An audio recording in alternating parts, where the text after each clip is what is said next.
Two moving men in grease-stained t-shirts lifted my antique mahogany dining table out of my front door. The heavy brass-trimmed legs scraped violently against the white doorframe, and a loud, sharp crack echoed through the quiet suburban neighborhood. The bitter smell of freshly cut lawn grass, mixed with hot asphalt and the toxic diesel exhaust fumes, rising from the idling moving truck parked on my lawn. I stood on the burning concrete driveway, my knees shaking so badly I could barely keep my feet under me. 5 days after an emergency C-section. Every single ragged breath pulled mercilessly against 68 fresh, tight stitches bound across my lower abdomen. I clutched the soft pink fleece blanket tightly against my chest.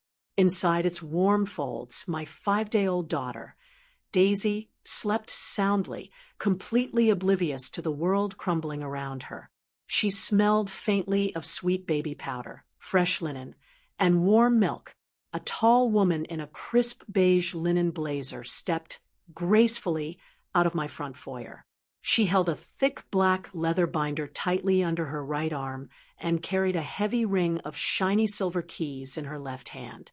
She looked at the blue plastic hospital ID bracelet still fastened to my wrist, then down at my pale, sweat-slicked face. Her sharp blue eyes softened with a sudden, genuine wave of pity. "Ma'am, please stop trying to force your key into that lock," she said softly, her voice low, calm, and measured. "Our real estate agent handed us those keys 2 hours ago. We legally closed on this house 3 days ago." The world tilted on its axis. The bright afternoon sun stung my swollen eyes. The brilliant white paint on the colonial shutters gleamed under the suffocating August heat. The terracotta flower pots I had personally planted with purple petunias 3 months ago still sat neatly beside the porch steps. My mother's brass wind chimes hung motionless from the porch ceiling, catching a faint summer breeze and ringing with a soft, mournful chime. Everything looked identical to the home I had left when my water broke in the middle of the night. "You have the wrong address," I whispered, my dry throat feeling as rough as sandpaper. "You must have made a mistake. My husband lives here. His name is Tyler Vance. I just discharged myself from the hospital an hour ago." The woman let out a quiet sigh and slowly unzipped her leather binder. She pulled out a crisp, notarized copy of the official closing statement and held it out toward my trembling hands. "We bought this property directly from Mr. Vance. He provided signed affidavits showing he was the sole manager of the holding entity. He told the title company and our closing attorney that you were currently resting at an out-of-state private recovery clinic." I stared down at the white document. The thick black ink seemed to bleed into the paper. My address was clearly printed across the top header: 1428 Maplewood Drive, Naperville, Illinois. At the very bottom of the final page sat 2 distinct signatures. One belonged to Tyler, written in his signature bold, sweeping cursive stroke. Beside it sat my own name, Jessica Miller. The letters looked hauntingly like my handwriting, but the sharp curvature of the J was just slightly too rigid, slightly too mechanical. It was a forgery, a cold-blooded, calculated forgery executed by the man who had held my hand in the delivery room. "No," I choked out, the paper rattling loudly in my unsteady grip. "No, this isn't real. I never signed a single transfer document. I was sedated in the intensive care unit 3 days ago." The woman reached into the passenger side of her car and pulled out a faded, worn blue canvas diaper bag. "The movers found this tucked away in the back corner of the empty garage," she murmured softly, holding it out to me with a sympathetic nod. It was the only personal item left inside the entire property. I unzipped the frayed compartment with completely numb fingers. Inside lay 3 newborn diapers, a travel-sized pack of wet wipes, 2 plastic bottles filled with water, and a small stuffed gray rabbit with one floppy ear. My grandmother's handmade vintage quilt was gone. My wedding photo album was gone. My clothes, my shoes, my nursing reference books, and the wooden rocking chair my late father had spent 3 weeks carving for Daisy's nursery. Every single piece of my 34 years of existence had been systematically erased. With sweat-slicked fingers, I fumbled through my sweater pocket and pulled out my cell phone. My heart hammered against my ribs like a trapped bird as I dialed Tyler's cell phone number. An automated robotic recording answered immediately. The number you have dialed has been disconnected or is no longer in service. Please check the number and try your call again. My breath caught in my throat. I opened our mobile banking application on my phone screen. A bright red error message flashed instantly across the display. Invalid credentials. Password changed 48 hours ago. Panicking, I tapped on our joint credit card account. The screen refreshed with a stark notice. Card declined. Account terminated. In a final act of desperation, I logged into my personal 401k retirement portal, the sacred account where I had deposited a portion of every single paycheck for 10 solid years as a dedicated labor and delivery nurse. Account balance, $0. A wave of icy cold sweat broke out across my forehead and neck. My peripheral vision narrowed into a dark, suffocating tunnel. The sharp physical pain from my fresh C-section incision throbbed violently, feeling like a white-hot iron being pressed directly into my hip bones. I looked down at Daisy. She made a tiny, sleepy grunt, her little chest rising and falling softly as she tucked her chin deeper into the warm pink blanket. Standing there on that scorching asphalt driveway, stripped of my home, my life savings, my career earnings, and my very identity, a chilling, terrifying realization washed over me. None of this unimaginable chaos had happened while I was lying helpless in the hospital bed. It had only ended there. The trap had been meticulously engineered months ago, built brick by brick while I was completely blinded by love, devotion, and the promise of a happy family. To truly understand how I lost every single thing I owned in a single hot afternoon, we have to look back to the exact day this carefully hidden nightmare quietly began. I stood on the scorching sidewalk outside the Aurora pawn shop. The heavy glass door slammed shut behind me, its brass bell letting out a sharp, metallic ring that vibrated in my ears. The air inside had smelled of stale tobacco, tarnished silver, and ozone. Now, the humid August air hit my face like a wet blanket. In my right hand, I clutched 11 crisp $100 bills. $1,100. That was the price the greasy pawn owner gave me for my $8,000 platinum diamond wedding band. He knew I was desperate. He saw my hospital bracelet and the pink blanket in my arms. He exploited my rock bottom without blinking. My mind raced through the brutal arithmetic of survival. Every single dollar had an urgent, non-negotiable destination. I shuffled painfully down the block to the towing impound yard where my Honda CR-V had been dragged. The greasy yard operator demanded $650 in cash. That was the fee to release my personal belongings from the vehicle trunk. I paid him. I pulled out my nursing reference books, my medical license credentials, Daisy's birth records, and our heavy winter coats. Next, I walked 2 blocks to a rundown motel beside the highway. The desk clerk didn't ask questions. I paid $150 for a 6-hour stay. Inside the dim room, the air smelled of bleach and old carpets. I laid Daisy gently on the faded floral bedspread. I washed my sweat-slicked skin with lukewarm water. I carefully replaced the bloody bandage over my burning C-section incision. I mixed warm water with formula powder and fed Daisy her bottle. She drank greedily, her small fingers wrapping around my thumb. After 2 hours of rest, I packed everything into 2 plastic grocery bags. I walked to the pharmacy across the street. I spent $227 on a bulk pack of newborn diapers, sensitive wet wipes, 3 cans of infant formula, extra-strength acetaminophen for my throbbing incision, and a one-way Greyhound bus ticket to Peoria, Illinois. I unzipped my cloth purse and counted the remaining paper money. Exactly $23. 2 $10 bills and 3 crumpled ones. That was all the money I had left in the entire world. An hour later, I sat on a hard plastic bench inside the Chicago Greyhound terminal. The station was loud, drafty, and crowded. The air smelled of burnt coffee, stale diesel fumes, and damp wool coats. Announcers shouted bus departures over squeaking loudspeakers.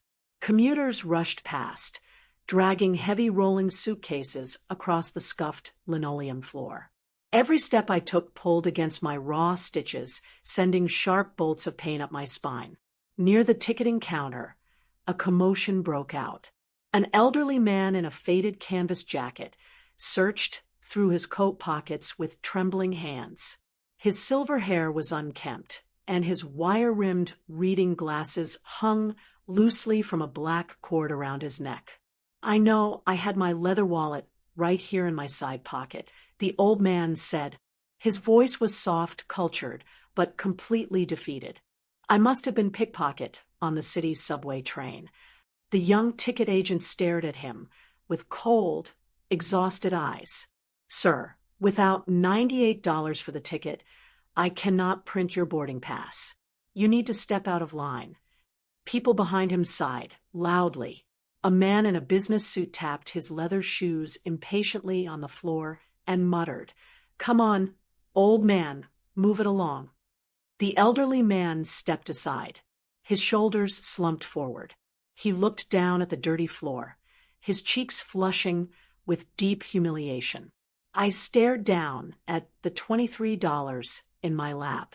A sharp, terrifying voice inside my head screamed, "Jessica, stop.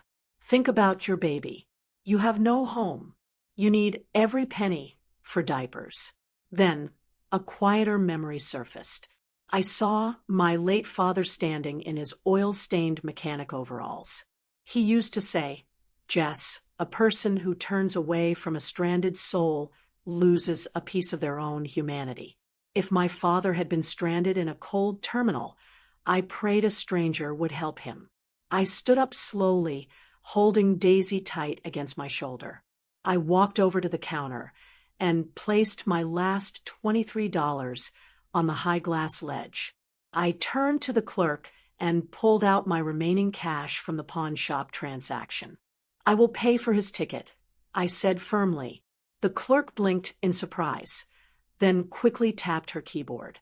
The old man turned toward me, his wide hazel eyes filled with shock. "No, young lady, please," he said softly, looking down at the pink blanket in my arms. "You have a newborn baby. I cannot possibly take your money. You didn't ask me for it," I replied, giving him a faint, tired smile. "I am offering it." He looked at me for a long moment. A warm, gentle expression softened the deep lines around his eyes. "Thank you," he murmured. "My name is Arthur Pendleton. And what is your name?" "Jessica," I answered. "And this is Daisy." "I will never forget this kindness, Jessica," Arthur said gently, extending a warm, firm hand. The loudspeaker blared the final boarding call for Peoria. I picked up my plastic bags, adjusted Daisy's blanket, and walked toward Gate 4. Halfway down the narrow glass corridor, I stopped and looked back through the dirty window. Arthur was still standing by the counter under the bright fluorescent lights. He raised one hand in a quiet, solemn wave. I nodded back. I climbed onto the dark bus, believing I had just spent my last dollars on a helpless stranger. I had no idea that a simple act of mercy would become the catalyst that saved my life. My mother's small ranch house in Peoria smelled of roasted garlic, lavender soap, and old paper. The moment the front door opened, Evelyn Miller wrapped her arms around my shoulders. She avoided my fresh C-section bandage with practiced, motherly care. She did not ask questions. She did not offer lectures. She simply took the heavy plastic diaper bags from my hand, lifted sleeping Daisy into her arms, and whispered 3 words, "You are home." During that first week, the house moved in a silent blur. I fed Daisy every 2 hours. I changed diapers. I took my antibiotics. I tried not to cry in front of my mother. My body felt like a broken machine, but my mind was worse. Every time I closed my eyes, I saw Tyler's handwriting on the forged closing documents. One midnight, I shuffled into the kitchen to grab a glass of water. A single yellow light bulb hummed above the wooden dining table. My 68-year-old mother sat in her nightgown, her worn silver reading glasses perched on the tip of her nose. An old solar calculator sat beside a yellow legal pad filled with neat columns of numbers. She was adding up her small monthly school secretary pension check, trying to figure out how to buy formula, pay for heat, and feed 3 people. When she heard my slippers on the linoleum, she quickly flipped the paper over and smiled softly. "Go back to bed, Jess. You need your rest." A cold, sharp lump formed in my chest. My mother had worked 38 years behind a desk. She deserved a peaceful retirement. Instead, she was worrying about buying canned soup because her 34-year-old daughter had been stripped clean. I sat down across from her. I placed my palm flat on the yellow legal pad. The victim mentality that had paralyzed me for 10 days dissolved instantly, replaced by a cold, searing fire. "Mom, stop hiding the numbers," I said. My voice was quiet, but it did not shake. "I am not going to stay broken in this chair. Tyler thinks he left a helpless, crying victim in Naperville. He forgets that I am a labor and delivery nurse. I spent 10 years making split-second life-or-death decisions in emergency blood-slicked operating rooms. I am going to tear his trap apart, piece by piece." 10 days later, a rumble echoed through our quiet driveway.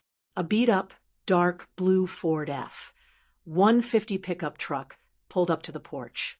An elderly man in a dark wool coat stepped out. It was Arthur Pendleton. He walked up the wooden steps carrying a sleek leather briefcase.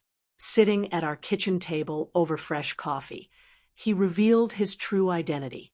He was the founder and retired CEO of Pendleton Midwest Retail Enterprises. He had gone to the bus station that cold morning because it was the 5-year anniversary of his wife Margaret's passing, and he wanted to walk among real working people without a security detail. "Jessica, I did not come here to offer you charity," Arthur said, his sharp hazel eyes locking onto mine. "Margaret always told me that the hardest people to help are the ones who deserve it most. I came because you reminded me that integrity still exists in this cold world. I want to offer you a weapon." Arthur opened his briefcase and placed a business card on the tablecloth. It belonged to Marcus Vance, one of the most feared financial forensic attorneys in Chicago. From that moment, my transformation moved from emotional resolve into ruthless, disciplined action. I stopped taking pain medication. I began a strict physical rehabilitation routine.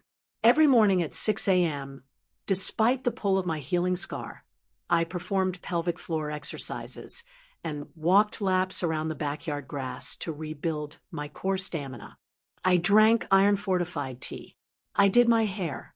I dressed in crisp, ironed clothes every single day. I converted my childhood bedroom into a war room. I applied the rigorous discipline of nursing charts to my legal defense.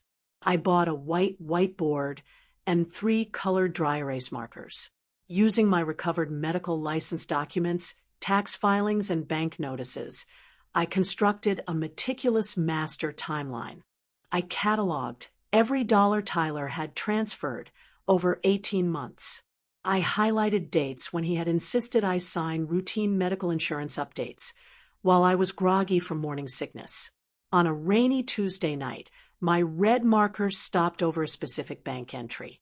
Tyler had opened his first offshore shell investment account on March 14th. I stared at the date. The ink felt hot under my fingers. March 14th was exactly 3 days after I had sent him a text message containing the very first ultrasound photo of Daisy. The realization did not cause a single tear.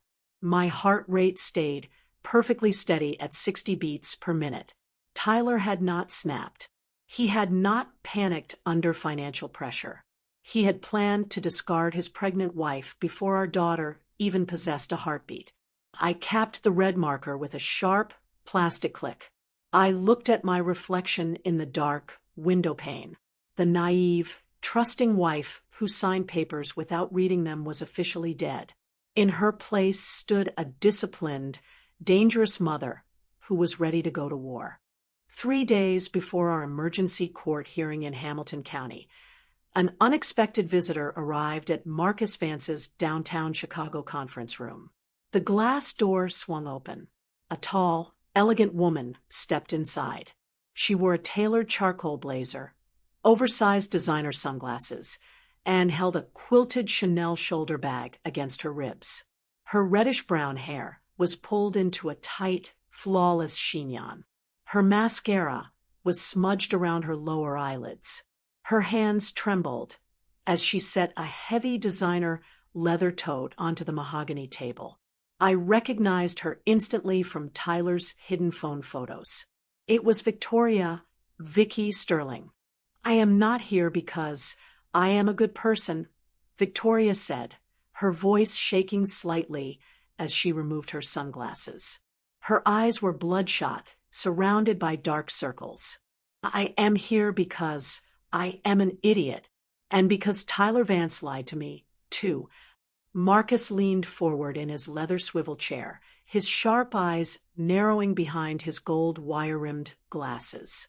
"Miss Sterling, please sit down." Victoria pulled out a chair and sat down opposite me. She looked at 4-month-old Daisy, sleeping peacefully in her portable car seat on the carpet, then looked directly into my eyes. "He told me you two were divorced 3 years ago," Victoria whispered, swallowing hard. "He showed me divorce decrees with court stamps. He told me you lived in California with a wealthy tech executive. He said he was fighting for visitation rights." I kept my hands folded on the table. My heart rate stayed perfectly calm. "He is a professional performer, Victoria." "I gave him $350,000, Victoria said, her voice cracking as a single tear escaped her lash line. "My entire life savings from 10 years of commercial real estate sales. He convinced me to invest in a private residential holding fund. He called it the Vance Heritage, LLC. He told me we were buying luxury properties to flip for our future family." She unzipped her leather tote and pulled out 3 black USB drives, a thick stack of printed bank wire confirmations, and a silver digital voice recorder. 2 weeks ago, I hired a private investigator because he started dodging my calls, Victoria continued, pushing the pile across the polished table toward Marcus. "My investigator found out your house in Naperville was sold. He found out you were recovering from an emergency C-section in Peoria. Tyler didn't invest my money. He used my $350,000 to cover losses from a failed offshore crypto scheme. And then he used your house equity to pay off his private hard money lenders." Marcus picked up the silver voice recorder. He plugged it into his laptop. A clear, digital audio file loaded onto the screen. He clicked play. The conference room speakers echoed with Tyler's distinct, smooth baritone voice. The recording was crystal clear. "Don't worry about Jessica. She's just a labor and delivery nurse. She spends her entire life following doctor's orders and changing bedpans. She signs whatever official document I put in front of her without reading a single line. Once the closing on the Naperville house clears next week, I'll transfer the net equity into the Cayman account. She won't suspect a thing until I'm completely out of state. Victoria's recorded voice replied. What if she goes to the police? Tyler's recorded laugh was cold, sharp, and arrogant. With what money? She's stuck in Peoria with a newborn, recovering from major surgery, broke as a church mouse. She doesn't have the cash to hire a paralegal, let alone a real lawyer. She's completely powerless. Marcus paused the audio file. The heavy silence in the conference room was suffocating. I looked down at my hands. My knuckles were not white. I was not shaking. A slow, cold smile spread across my face. Tyler had calculated every variable, except the mercy of an elderly stranger in a bus terminal and the unyielding strength of a mother who refused to stay down. On Thursday morning, the Hamilton County Courthouse in Noblesville, Indiana stood tall against a gray autumn sky. Cold rain slicked the granite steps outside. Television news vans lined the curb, their tall satellite dishes pointed upward. The local press had gathered not just for a contentious divorce proceeding, but because federal financial crimes investigators had quietly stepped into the building. I walked through the heavy brass revolving doors wearing a sharp navy blue trouser suit, my hair pinned back in a neat, professional knot. My posture was straight. My footsteps echoed, firmly against the marble floor. I carried Daisy's diaper bag over one shoulder, while Marcus Vance walked beside me carrying two thick leather trial binders. Inside courtroom 302, the air smelled of floor wax, old mahogany, and stale coffee. Tyler sat at the defense table, on the right side of the room. He wore a $2,000 bespoke navy wool suit, a crisp white Italian cotton shirt, and a silk tie. His hair was meticulously styled with expensive pomade. When he turned around and saw me walk through the bar enclosure, he flashed his signature, arrogant, winning smile. It was the same smile he used when he wanted to convince me to go along with a major life decision. He genuinely believed he was still the smartest man in the room. Beside him sat his lead defense attorney, a high-priced corporate litigator named Gregory Hayes, who was busy organizing gold-embossed paper files on the wooden table. "Remember, Jessica," Marcus whispered as we took our seats at the petitioner's table. "Keep your emotions dead flat. Let the numbers do the bleeding." At 9 a.m. sharp, Judge Richard Sterling took the bench. He was a silver-haired man in his late 60s with thick eyebrows and a stern, no-nonsense countenance. He banged his wooden gavel twice. The sharp sound cracked through the silent courtroom like a gunshot. Case number 2026, DR 0412, Miller v. Vance. Judge Sterling announced, adjusting his half-moon reading glasses. "We are here on the petitioner's emergency motion to freeze marital assets and void fraudulent property transfers. Counsel, state your appearances."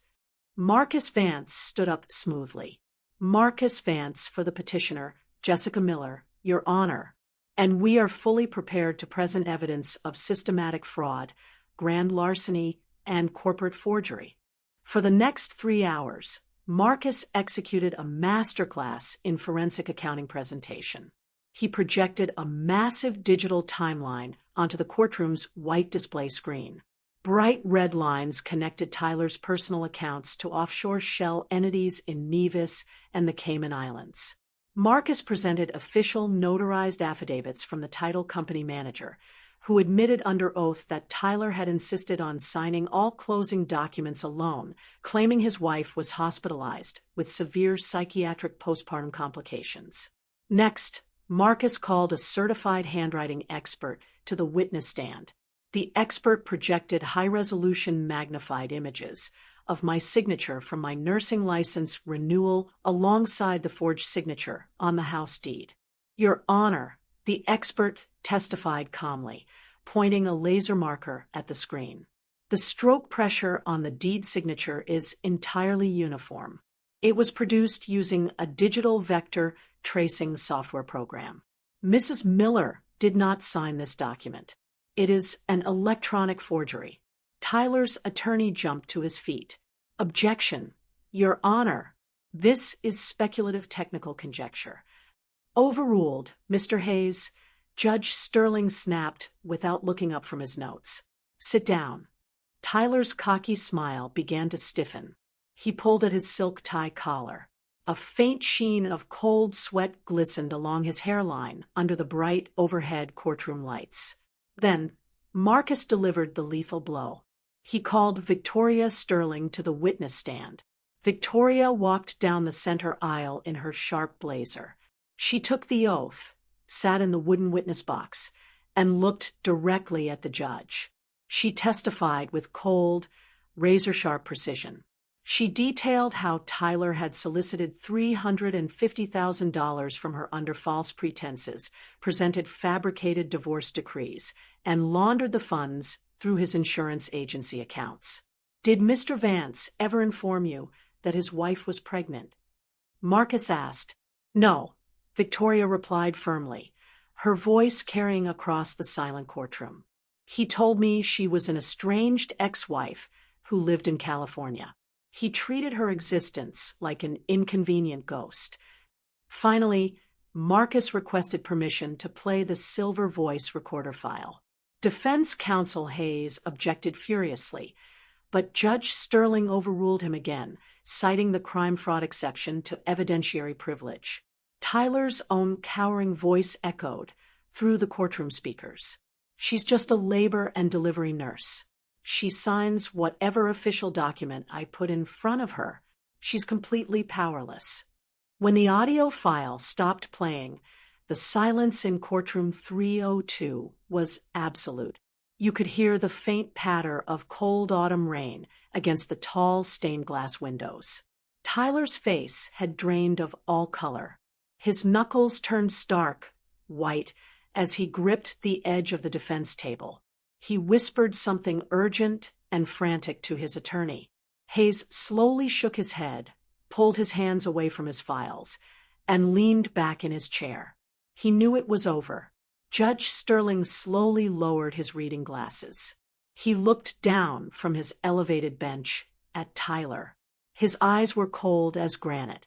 Mr. Vance, Judge Sterling said, his voice dropping an octave into a tone of quiet, lethal authority.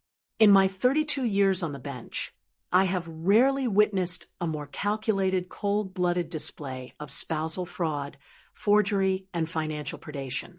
You took advantage of a woman recovering from major abdominal surgery after giving birth to your child. You attempted to erase her existence for financial gain. Judge Sterling picked up his pen and began writing rapidly on his official order pad. It is hereby ordered, the judge declared loudly, that all bank accounts, investment portfolios, real estate holdings, and corporate entities associated with Tyler Vance and Vance Financial LLC are frozen immediately. The fraudulent sale of the Naperville property is hereby stayed pending civil restitution. Sole legal and physical custody of the minor child, Daisy Miller Vance, is awarded exclusively to the mother, Jessica Miller, with zero visitation rights granted to the respondent. Judge Sterling banged his gavel down with a heavy, final thud.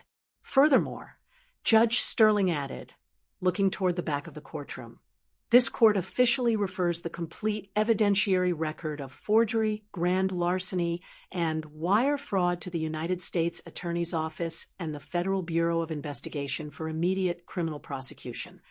Two tall, broad-shouldered men in dark charcoal suits and federal gold badges stepped forward from the back row of spectators. They walked down the center aisle, unholstered 2 pairs of heavy steel handcuffs, and stepped behind Tyler's chair. Tyler Vance, the lead federal agent, stated loudly, "You are under arrest for federal wire fraud, aggravated identity theft, and money laundering. You have the right to remain silent." Tyler's hands shook uncontrollably as the cold steel cuffs clicked tightly around his wrists. He turned his head frantically toward me as the agents pulled him out of his chair. "Jess, please," Tyler choked out, his aristocratic composure completely shattered. His voice was high, desperate, and pathetic. Jess, talk to them. We can fix this. Think about Daisy. We're a family. I stood up slowly from my chair. I smoothed the front of my navy blazer. I looked straight into Tyler's wide, terrified eyes. I did not raise my voice. I did not yell. I did not shed a single tear. We were never a family, Tyler, I said, my voice quiet, clear, and ringing with absolute authority. You thought I was weak because I chose to love you. You thought I was powerless because I was holding our baby. But you forgot one thing. I am a mother, and there is nothing on this earth more dangerous than a mother protecting her child. The federal agents gripped Tyler's arms and dragged him out through the side security door. The heavy brass latch clicked shut behind them. I picked up Daisy's car seat, strapped her pink blanket neatly over her shoulders, and walked out of the courtroom with my head held high, stepping into my new life as a completely free woman. 1 year later, a warm, golden autumn afternoon bathed the tree-lined streets of Naperville in soft light. The air smelled of crisp, fallen oak leaves, sweet cinnamon apples, and damp earth. I sat on a wooden bench in the backyard of my new home. It was a cozy, 2-story sunlit townhouse, located just 10 minutes from the hospital where I worked. I had refused to take a single penny of direct financial charity from Arthur Pendleton. Instead, I earned my own fresh start. Insurance settlements from the documented fraud, along with my released 401k retirement funds, had recovered enough capital for a solid down payment. I had returned to work full-time as the lead charge nurse in the labor and delivery unit, stepping back into the fast-paced medical world with renewed confidence, sharp focus, and quiet pride. Beside me on the green grass, 14-month-old Daisy laughed happily. Her small, chubby legs wobbled as she tried to balance on her feet, holding a plastic yellow watering can. She wore a bright white cotton dress and pink sneakers. Her soft, curly brown hair caught the golden sunlight. Every time she took 2 shaky steps forward and tumbled softly onto her bottom, she let out a loud, delighted giggle. My mother, Evelyn, sat nearby in a wicker rocking chair, knitting a lavender baby blanket, her face completely free of the deep worry lines that had once carved her forehead. The low, familiar rumble of a Ford F-150 engine echoed from the driveway. Arthur Pendleton stepped out of his dark blue truck, carrying a wooden box of fresh organic strawberries and a small blue paper folder. He wore his favorite faded denim jacket and comfortable leather shoes. Over the past 12 months, Arthur had become a constant, joyful presence in our lives. He was not trying to replace the grandfather Daisy never knew. He was simply being himself, a kind, wise, and grounded soul. Look who is walking, Arthur called out, his hazel eyes crinkling with genuine warmth as he set the strawberries on the patio table. Daisy let out a squeal of joy, dropped her watering can, and crawled as fast as her knees could carry her across the grass toward him. Arthur knelt on the lawn, lifting her gently into his arms and tossing her lightly into the air until she hiccuped with laughter. Later, as we drank iced tea on the porch, Arthur handed me the blue folder. "This is for Daisy, Jessica," he said softly. "It is an irrevocable educational trust fund. The capital cannot be accessed until she turns 18, and it can only be used for college tuition or starting a business." I looked down at the documents, my eyes welling with warm tears. "Arthur, I cannot accept this." "It is not charity, Jess," Arthur interrupted gently, reaching over to squeeze my hand. "My late wife, Margaret, and I established a family foundation decades ago to support young women pursuing education. You did not just save an old man at a bus station that cold morning. You reminded me that integrity and selflessness still exist in this world. This is a gift from Margaret and me." I smiled, hugging the blue folder against my chest. I felt a deep, profound sense of gratitude. That evening, a handwritten letter arrived in my mailbox from Sacramento, California. It was from Victoria Sterling. I sat on the porch swing and opened the cream envelope. She wrote that she had relocated to the West Coast, restarted her career as an independent commercial broker, and was actively cooperating with federal prosecutors in Tyler's ongoing criminal sentencing. He had recently agreed to a 15-year federal prison plea deal. Victoria wrote in her final paragraph, "I do not expect your forgiveness, Jessica. I just want you to know that watching you stand up in that courtroom changed my life. You showed me what real strength looks like." I folded the letter neatly and placed it inside my desk drawer. I did not feel a single drop of anger or bitterness toward Victoria, or even toward Tyler. Carrying hatred is like drinking poison and expecting the other person to die.